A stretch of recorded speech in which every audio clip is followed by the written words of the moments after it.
नमस्कार साथियों, अपनी यूनिवर्सिटी के इस अपने प्लेटफॉर्म पे आप सभी का स्वागत है। कैसे हो आप सब लोग? आज अपन एक बहुत ही महत्वपूर्ण विषय है उसके ऊपर चर्चा करने वाले हैं कि आने वाले 50 दिन कैसे मेहनत करनी है ताकि आने वाले 50 वर्ष हैं उनका ये 50 दिन डिसाइड कर सकें कि वो कैसे हों। इन 50 दिन आपकी मेहनत, आप समय का प्रबंधन, ये दोनों चीजें हैं वो बहुत ही संतुलित और बहुत ही शानदार होनी चाहिए ताकि आपका भविष्य कैसा हो, आपके बच्चों का भविष्य कैसा हो, आपके परिवार का भविष्य कैसा हो, ये निश्चित हो सके। यहाँ पे एक लाइन लिखी है कि 50 दिन पागलों जैसे पढ़ना पड़ेगा। निश्चित रूप से पागलों जैसे पढ़ना पड़ेगा।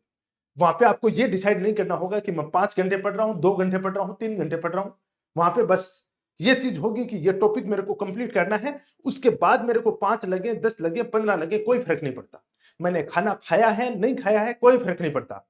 बस मेरे को ये टारगेट किसी भी हालत में पर डे का टारगेट कंप्लीट होना चाहिए। फिर अपना वीक का टारगेट कंप्लीट होना चाहिए, 15 डेज का टारगेट कंप्लीट होना चाहिए और उसके बाद फाइनल टारगेट है वो ऑटोमेटिक आपका कंप्लीट होगा। तो चर्चा करते हैं कि 50 दिन अपने को करना कैसे है, क्या-क्या करना है इसके अंदर। 50 दिन के अंदर आपको पहले तो पर डे के हिसाब से आपका प्लान होना चाहिए पूरा-पूरा कि पर डे मेरा टारगेट ये निश्चित होना चाहिए। वो पर डे का टारगेट निश्चित करोगे, उसके बाद 7 दिन के टारगेट के ऊपर उसको शिफ्ट कर दो कि 7 दिन में मेरे को ये टॉपिक कंप्लीट करने हैं। 15 दिन में मेरे को ये टॉपिक कंप्लीट करने हैं और 1 मंथ में, मई एंड तक मेरे को ये चीजें मेरी तैयार होनी चाहिए।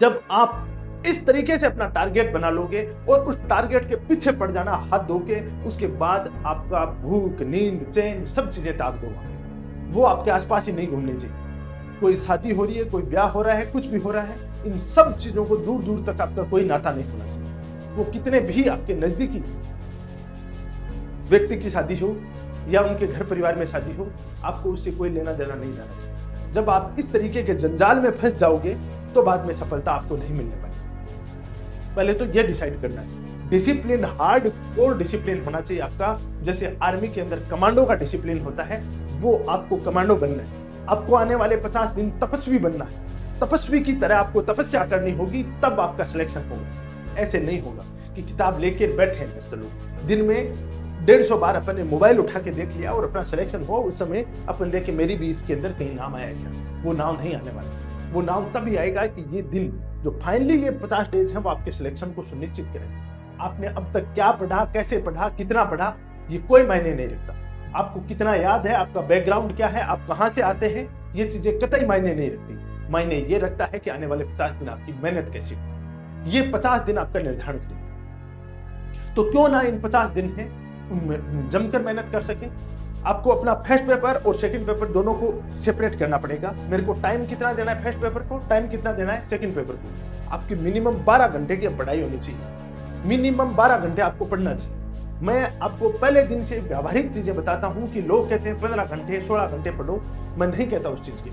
रेगुलर लंबे टाइम तक आप इतना नहीं पढ़ सकते, लेकिन ये जो 1.5-2 महीने का टाइम है, मात्र 50 दिन का टाइम है, उस टाइम तो आपको 12 घंटे पढ़ना ही पड़ेगा। 12 घंटे पढ़ो, 15 पढ़ो, 16 पढ़ो, 17 पढ़ो, 18 पढ़ो, लेकिन अपना जो टारगेट डिसाइड किया है बस वो टारगेट शाम को अपना कंप्लीट हो जाना चाहिए। रात को जब आप 10 बजे, 11 बजे, 12 बजे, 1 बजे, 2 बजे सोते हो तो एक बहुत ही संतुष्टि के साथ भले ही 4 घंटे की नींद लो, लेकिन एक सेटिस्फेक्शन के साथ सो सको कि आज का मैंने टारगेट कंप्लीट कर लिया है। उसी अप्रोच के साथ आपको पढ़ना पड़ेगा। अब केवल किताब सामने लेके पढ़ने से कुछ नहीं होने वाला। और कुछ स्टूडेंट हैं उनको ये डर लग रहा होगा, अब भी डर लग रहा है कि सर एग्जाम के अंदर, टेस्ट सीरीज के अंदर नंबर अच्छे नहीं आ रहे हैं, मेरे थोड़ा दिमाग कम है, याद कम हो रहे हैं, लोग और बेहतर कर रहे हैं। तो उनको मैं एक बात बता देना चाहता हूं कि आप वर्तमान के उदाहरण ले लीजिए, विश्व के जितने भी महान नेता हैं उनके उदाहरण ले लीजिए। इंटरनेशनल खिलाड़ी, भारत के राष्ट्रपति, प्रधानमंत्री और हर वर्ष चयनित होने वाले आईएएस ऑफिसर्स, आरएएस ऑफिसर्स हैं, उनकी सूची उठाकर देख लीजिए। अपने चारों तरफ जो इतिहास है उसकी तिजोरी उठाकर देख लीजिए। उसके अंदर आपको अपनी तरह के लोग, अपने जैसे बैकग्राउंड वाले लोग हैं, वो देखने को मिलेंगे। यहाँ पे कोई अजीबोगरीब व्यक्ति है वो सिलेक्ट नहीं होता है। अभी आपने एक एग्जाम्पल देखा था, महाराष्ट्र के अंदर एक बकरी चराने वाला व्यक्ति है, वो आईपीएस बना है। वो कोई किस्मत से या संयोग से नहीं बना है, उसकी मेहनत एक बार देख ली। जब सिलेक्शन होता है तब सब लोग कहते हैं कि यार इसका तो संयोग या इसके किस्मत बहुत अच्छे हैं। किस्मत नहीं है, जब वो पढ़ता था उस काल कोठरी के अंदर जो मेहनत करता था वो कोई नहीं देखता। वो आपके जैसे ही लोग मिलेंगे। आप देखोगे कि अपने जैसे लोग, अपने जैसे बैकग्राउंड वाले लोग हैं, वो इस मेहनत करके और उस मुकाम को हासिल करते हैं। हर एक जगह, हर एक सेक्टर, पॉलिटिक्स देख लो आप, इसके अलावा आप अपने खेल जगत देख लो, आप अपने सिविल सर्विसेज देख लो, कहीं देख लो, अपनी तरह के बैकग्राउंड वाले लोगों का दबदबा हर जगह देखने को मिलेगा। और इसी चीज को लेकर जो अपने कवि रामधारी सिंह दिनकर लिखते हैं, जो मेरे को पंक्तियां हैं वो बहुत प्रेरणा देते हैं। मैं आपको भी सुनाता हूं कि रामधारी सिंह दिनकर एक बात कहते हैं कि वसुधा का नेता कौन हुआ, वसुधा का नेता कौन हुआ, भूखंड विजेता कौन हुआ, अतुलित यश क्रेता कौन हुआ, नव धर्म प्रणेता कौन हुआ, जिसने न कभी आराम किया, विघ्नों में रहकर नाम किया, है कौन विघ्न ऐसा, है कौन विघ्न ऐसा, जग में टिक सके वीर नर के मग में, हम ठोक के फैलता है जब नर, पर्वत के पांव उखड़ जाते हैं, मानव जब जोर लगाता है, पत्थर पानी बन जाता है। जो मेरे ये हनुमान बैठे हैं सबके सब, उनको मैं एक बात कहना चाहूंगा, उनको मैं जगाना चाहूंगा कि कौन सा काज कठिन जग माही, कौन सा काज कठिन जग माही, जो नहीं होई तात तुम पाई, इस जग में ऐसा कौन सा कठिन काम है जो तुमसे ना हो सके। तुम्हारा तो जन्म ही इस सागर को पार करने के लिए हुआ है, तुम्हारा तो जन्म ही इन संघर्षों से बाहर निकलकर एक खूबसूरत जिंदगी को पाने के लिए हुआ है। फिर इन संघर्षों से क्यों घबराना है, फिर इन संघर्षों से आपको मुंह मोड़कर क्यों बैठ जाना है। इन संघर्षों के बाद ही एक खूबसूरत सा आपके लिए पल आएगा, उसके लिए अपन को अभी मेहनत करनी है और उस मेहनत के अंदर पूरे जी जान के साथ जुट जाना है।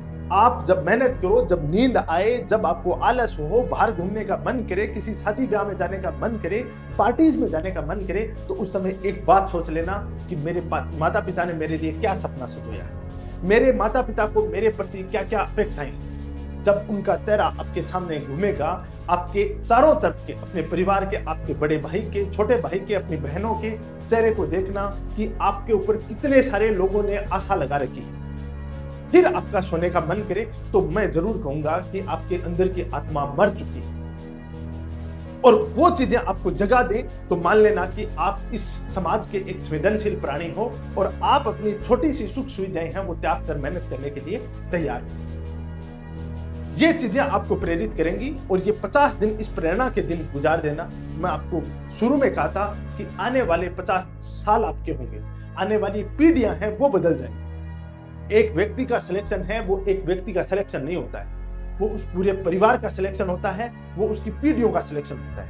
आप एक अच्छी पोस्ट पे जाओगे तो स्वाभाविक सी बात है कि आपके बच्चों का एजुकेशन है वो बहुत बेहतर हो पाएगा। आपके बच्चों का एजुकेशन बेहतर हो पाएगा तो वो जीवन में और बेहतर कर पाएंगे, नहीं तो बाद में वो एक कूचक्कर चलेगा, विशेष साइकिल चलेगा।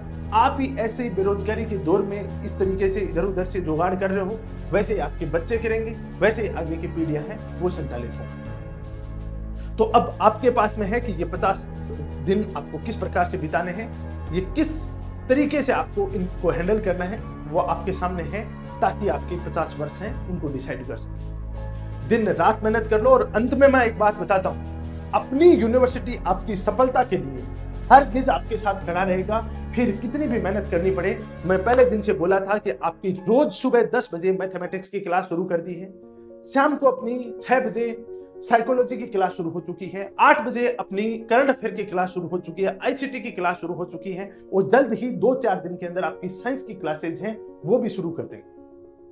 तो इन चीजों को लेकर आप बिल्कुल भी चिंता ना करें। अपनी बहुत शानदार पुस्तकें हैं वो भी आ चुकी हैं, इनको आप रैपिडली पढ़ सकते हो, जिनको बेहतर तरीके से मैं 8 तारीख से आपको करंट अफेयर वाला पार्ट करवाने वाला हूं और आईसीटी वाला सिमरन मैडम ने बोला है कि मैं करवा दूंगी। तो सबके सब पूरी टीम आपके लिए जी जान के साथ जुटी हुई है। अब आवश्यकता है कि आपको भी जी जान के साथ जुट जाना चाहिए इसके साथ में। तो इसी के साथ अपन संकल्प लेते हैं कि आने वाले 50 दिन बहुत शानदार मेहनत करने वाले हैं और इस मेहनत का फल अपन को जरूर मिलेगा।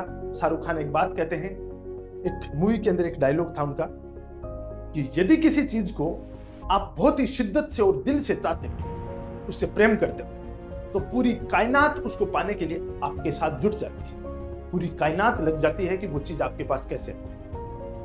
वही चीज है कि आप यदि इस सिलेक्शन के लिए पूरी शिद्दत से जुट जाते हो तो फिर तो किस्मत विस्मत ईश्वर सब आपके साथ है और 100% आपको मिलकर देंगे, ये मैं आपको आपको ये बात बताना चाहता हूँ, और देख लेना आप इस चीज़ को, मेहनत करके देख लो, फिर 50 दिन के बाद कॉल करके बताना कि सर क्या रहा आपका रिजल्ट, कैसा आपका स्कोर बना। इसी के साथ धन्यवाद। मिलते हैं अपन और किसी इंपॉर्टेंट सेशन के साथ।